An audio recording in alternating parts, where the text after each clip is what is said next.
足並みを揃えてゆこうお互いを信じ合う5人の仲間まるでスファイブに預けた命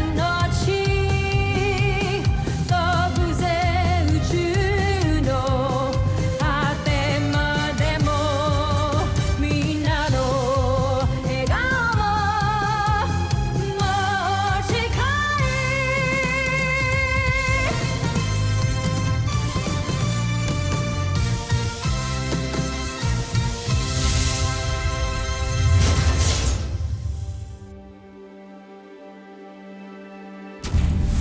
Ang nakaraan sa Voltes 5 Legacy.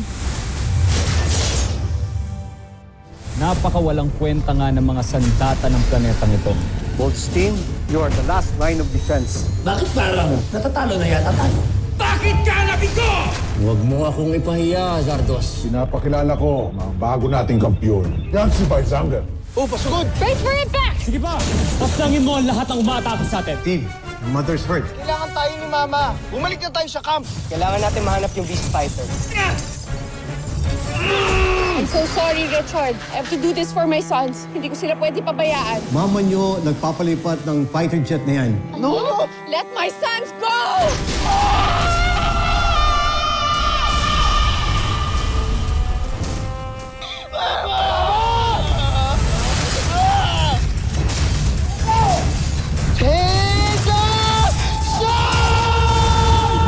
Pangalawang pagkakataon. Muli ninyo akong binigo! Alis na ako dito sa camp. Wala na akong reason pa para magstay dito. Ba't di ka magpa-comfort kay Jamie? Total, may gusto ko naman pala sa kanya, di ba? Mahusay at ginawa mong iniutos ko sa'yo. May paraan na para malaman natin kung sino ang 5 piloto ng Voltes 5. Akala ko ba nag-quit ka na? A girl can change her mind. Lalo na kaya lang naman ako umalis dito sa camp is because may kinaiiritahan ako. Last I heard kasi parang masaya naman na siya na single ulit siya. So ano pang babalikan mo? Hindi ka iniwan ng nanay mo at hindi niya nabando ng tatay. Hindi masamang ina ng nanay mo. Namatay siya dahil sa pagmamahal niya sa iyong ama. So sana mag-sorry sa inyo, pati sa mga masasabang nasabi ko sa mama niyo. Naiinggit kasi ako sa inyo. Lagi ko kasi nakikita kung gaano ka-ideal na mother si Mrs. Armstrong. Kagaya rin pala ng mama niyo yung nanay ko. Pareha silang nag-sacrifice ng buhay nila para maligtas ang family nila. Sorry talaga, and I hope maging okay na tayong lahat. Ilabas mo na! Nais ko na siyang makilala. Masusunod, Job. Nais kong ipakilala sa inyo si Gardo, ang aking magiting at mahusay na Beast Fighter. Anong laban ni Gardo kay Voltes 5 na may laser sword? Si Gardo ay nilahukan ko ng pamamaraan ng samurai. Kaya't mas biyasa siya sa paggamit ng espada. Nalingid sa kaalaman ni Voltes 5. Maging ang kanyang laser sword ay walang magagawa laban kay Gardo. Gawa sa Gilamaano ang kanyang espada. Kilamaano, isa sa pinakamatibay na bakal sa buong kalawakan. Siyang tunay, Jomfre. Mas matibay pa ito sa bakal na ginamit kay Voltes 5. Kaya't sinisigurado ko, hindi na niya tayo matatalo. At hindi lang yon. Ang selula na ginamit ni Draco na ilalagay sa utak ng Beast Fighter na si Gardo ay ang siyang mas lalong magpapagaling sa kanya sa paggamit ng kanyang espada. Kahusayan na tiniyak kong mas hihigit pa kay Voltes 5. Mukhang si Gardo na nga maghahandog sa atin ng tagumpay, John. Aasahan ko ang tagumpay, Gardo! Ipaglaban mo ang karangalan ng buwan!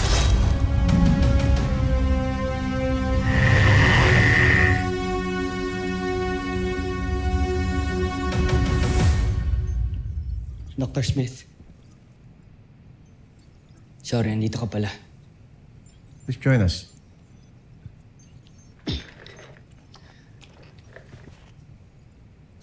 Tinuturuan lang ako ni Dr. Smith magkinsugi. Pero if kailangan mo siya kausapin, pwede naman ako na. Stay. Baka kailangan mong marinig tong sasabihin ko.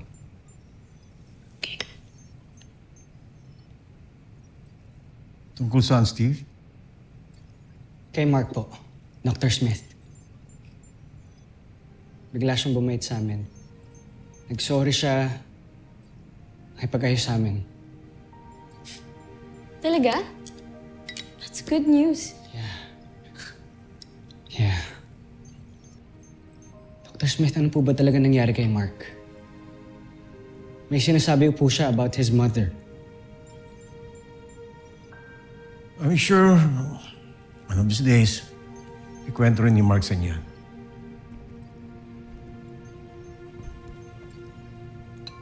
Huwag na sa akin manggaling.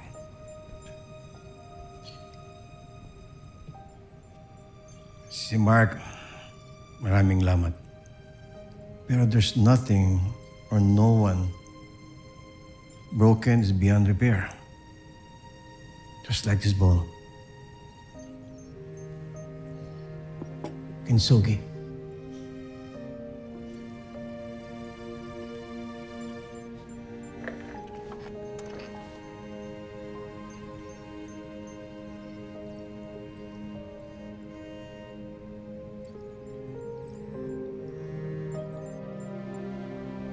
Grilled chicken, burger steak, and spaghetti. Okay naman na siguro yun, no? Do, order mo pa lang yun. Akin nga taco salad lang, di ba? Mukhang ma-enjoy mo lahat ng mga in-order mo na food kasi ang dami-dami nun. Eh, wala bang ganun sa camp? Rob, siyempre meron kaming kantin, tapos marami din kaming mga pagkain doon. Alam mo kung ano yung kulang? Ano? Di ikaw. Ang galing-galing ng bola, ha? Alam mo, for sure, ikaw, ang dami-dami mo sigurong girl sa camp. Grabe, parang mas marami pa nga mga gadgets doon kaysa sa mga babae. Ha? Eh, bakit? Ano bang itsura ng loob ng camp? Kasi alam mo, mula bata pa lang ako, pinangarap ko nang makita yung loob nun. Pero until now, hanggang labas lang ako ng camp. Alam mo, matutupad na yung pangarap ko na yan. Dadaling kita sa camp. Os, pwede ba ako dun? Oo naman. Basta kasama ako. Malakas ako dun. Tsaka, lakas ka sa akin eh. Promise yan, ha? Oo, promise.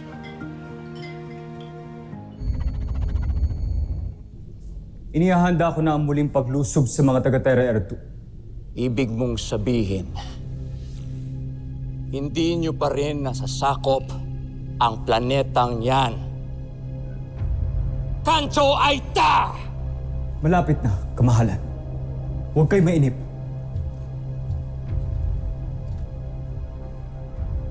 Kaliit-liit na planeta. Hindi nyo matalo. Anong klaseng pinunong mananakop ka, Zardos?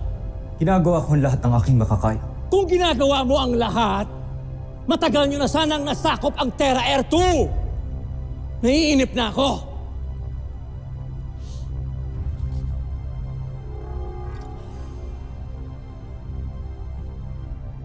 Kapag hindi mo ito magawa sa lalong madaling panahon,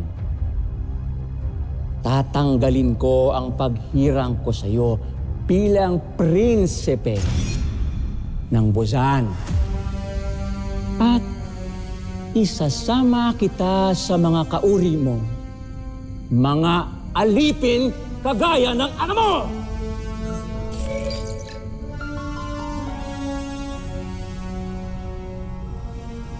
Kinumpara na naman ako ng emperador kay Hrothgar. Ito na ang huling beses mangyayari. Pinapangako ko.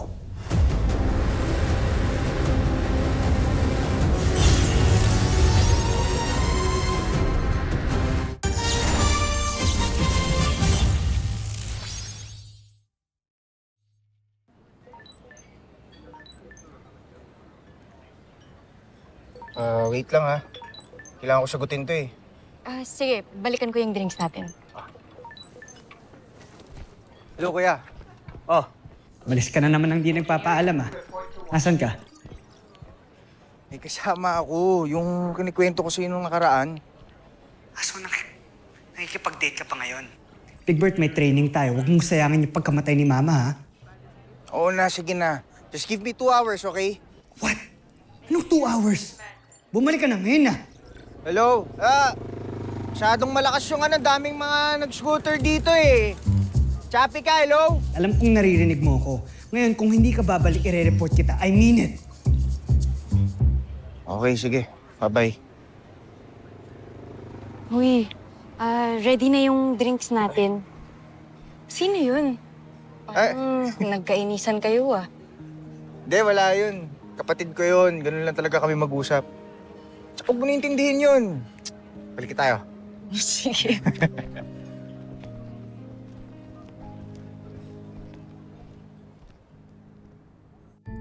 Nasisiguro kung tataas ang ranggo natin sa oras na matalo ng ating beast fighter si Voltes 5.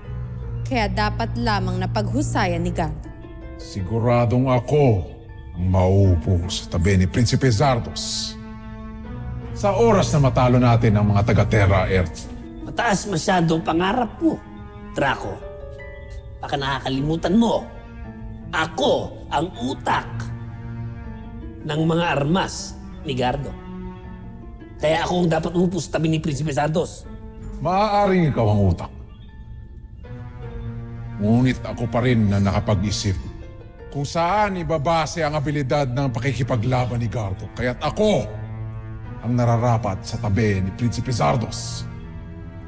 Alam mo, ikaw, mayabang ka rin talaga eh, no? Kung di ka lang malaki, papatulang kita eh. O sige nga, subukan mo. Sige, magpatayan na lang kayo dalawa para ako na lang ang uupo sa tabi ng prinsipe. Ako ang uupo sa tabi ng prinsipe. Ako ang gumawa kay Gardo. Ako ang upo! Ako! Homsak! Jomfrey. Aga-aga niyo magdiwang wala pa kayo napapatunayan.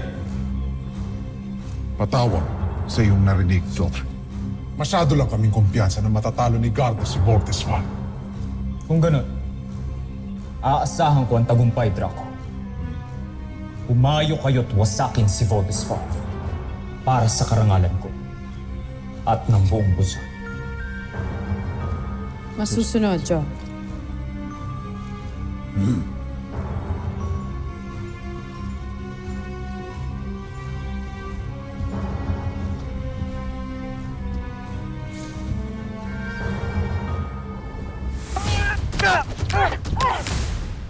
Parang naninibago ata ako sa'yo ngayon. Wala ka ba sa mood?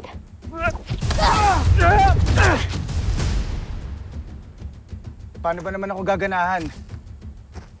Kalagitnaan ng date namin ni Judy, pinauwi ako ni Kuya. So, ibig sabihin, pwede akong manalo today. Siyempre, hindi ako magpapatalo sa'yo. Jamie Robinson.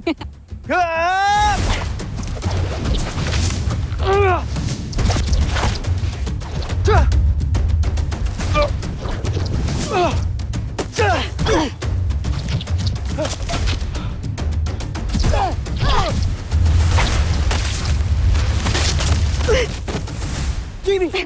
Sorry! Bigla lang ako. Okay ka lang? Okay lang ako.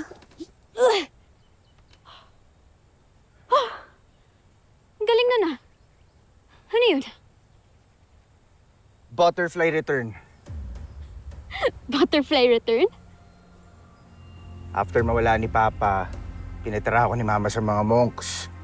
At yung monk na teacher ko yung nagturo sa akin makipaglaban. Ang butterfly return ng isang technique na tinuro sa akin. It's interesting, ah. Ano? Turo mo sa akin? Hindi naman pwedeng hanggat di mo ako napapabagsak eh. Ganun, ah. Yun lang naman pala eh. Let's go!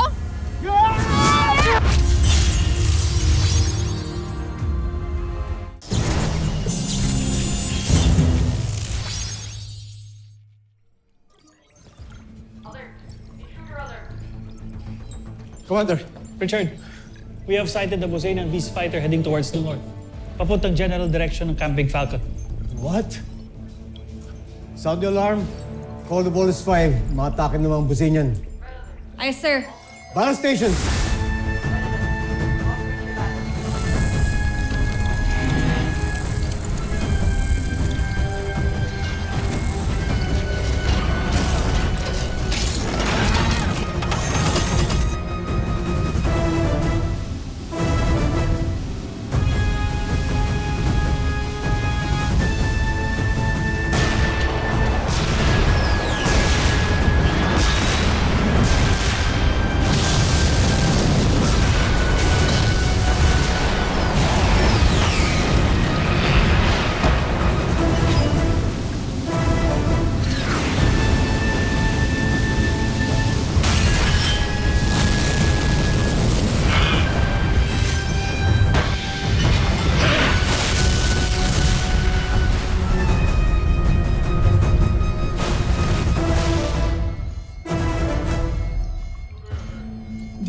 kinagasgasan.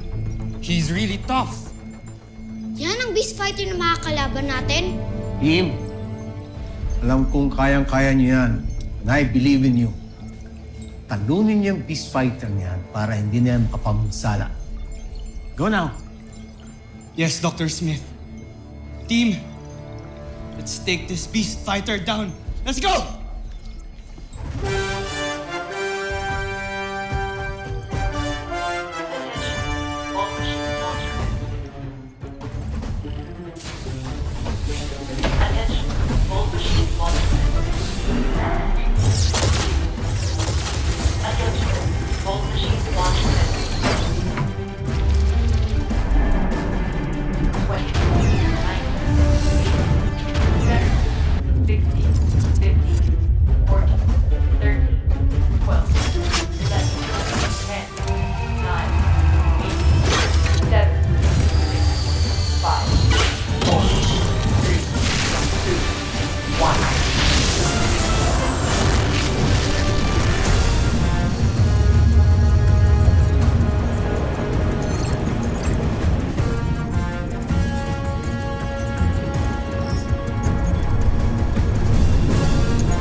Unbelievable. Akala ko malakas ng mga pinadala ng mga kalaban. Hindi pa pala. Tignan mo, parang naglalaroan lang tayo. The Busenos are back with a vengeance. Kinakabahan ako para sa Voltes team. Don't worry, Commander. Alam nila what to do. Just trust them.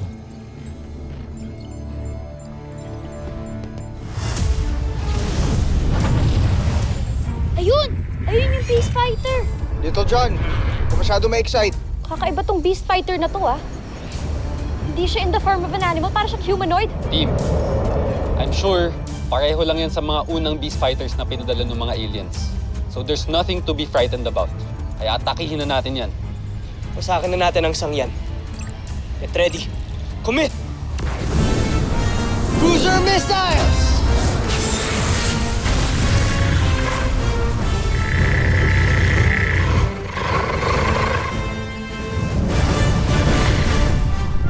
Aerial bomb!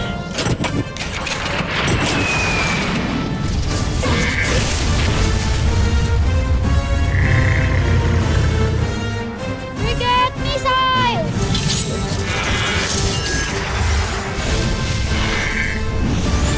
Thunder cutter! Panzer knuckles! Rock boomerang! Napakabilis niya. Ang hirap din tamaan. Ang angas ah.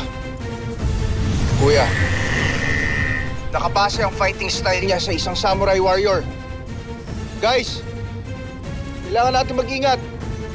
I agree, Big Bert. Pero kailangan natin tuloy ang laban na to. Roger!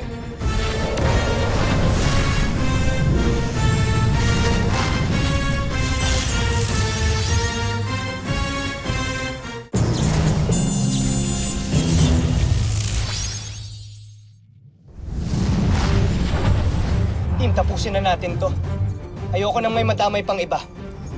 Get ready. V formation now!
Voltus 5 Legacy. Ibig kong tiyakin na hindi na tayo madadaig. Yevado, aking spoon. Mukhang inaral ng kalaban ng Voltus 5. Halos pantay na ang technical stature at ang battle profile nila. Ano pa pong lamang ng Voltus 5 dyan? Puso, Ana. Puso. Paklasa yung espada niya. Nadami siya tayo. Ka na, kuya! Tumakas na tayo! Meron ako naiisip na plano para matalo natin siya. Alright, team. Let's vote out. Huwag mo na hayaan makatakas pa ang mga yan, Gardo! Tigilan mo muna si Voltes 5. Joe! Gawin mo ang una kong plano. Atakihin ang kampo. Matatalo natin yung Beast Fighter na yun once gamitin natin yung laser sword. Pointless yung laser sword natin kung maka-counter-attack niya yun. So what do we do now? Ang kampo ang utak na nagpapatakbo kay Voltes 5. Ito ang dapat nating pinubuksan. Where's the location of Voltus 5? Kapag nilabas ng Beast Fighter, yung katana sword niya, may expose yung weakness niya. At kapag nangyari yun, gagamitin natin ang butterfly return technique. Kuya, kaya mo yun. Kaya mo yan.